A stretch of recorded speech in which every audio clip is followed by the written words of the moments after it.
we are going to be talking about AAC devices.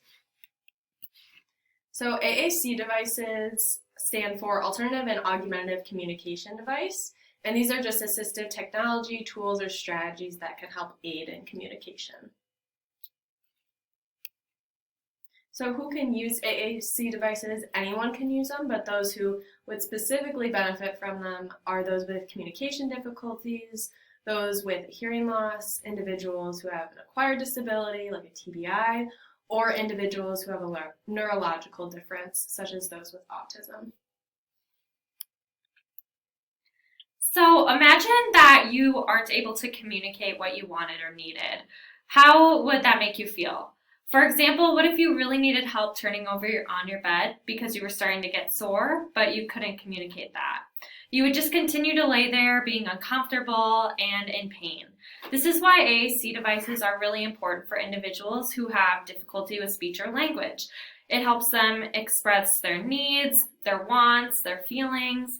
It can be individualized to the specific person. It helps decrease frustration with their communication. It allows them to have more control over what they want to say, and it helps strengthen relationships. You can better support and facilitate communication with your patients by using AAC devices.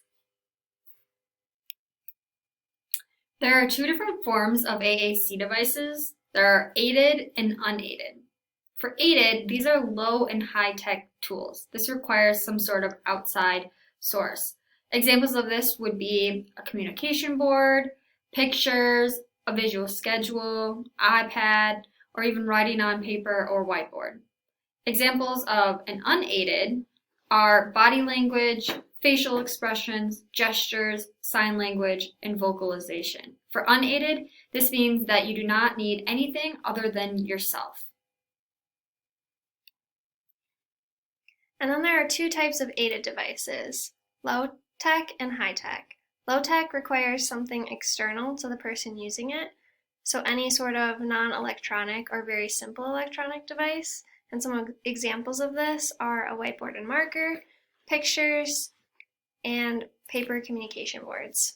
And then high-tech are complex electronic devices. This includes iPads, speech-generating devices, and eye-tracking communication devices.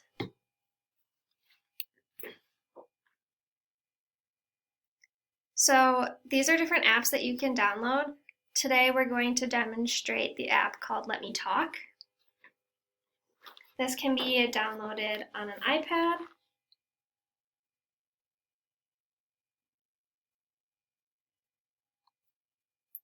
the app looks like this when you open it. I would present it to the client.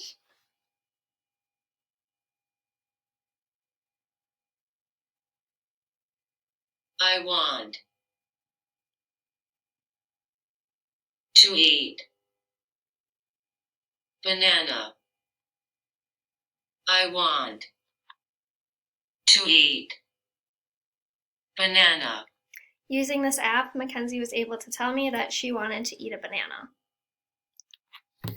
An example of a low-tech option are yes/no cards. I would ask Mackenzie, are you hungry? Do you want to eat a snack? Would you like fruit? Do you want to eat an apple? Do you want to eat a banana? So using the yes/no cards, Mackenzie was able to tell me that she wanted to eat a banana.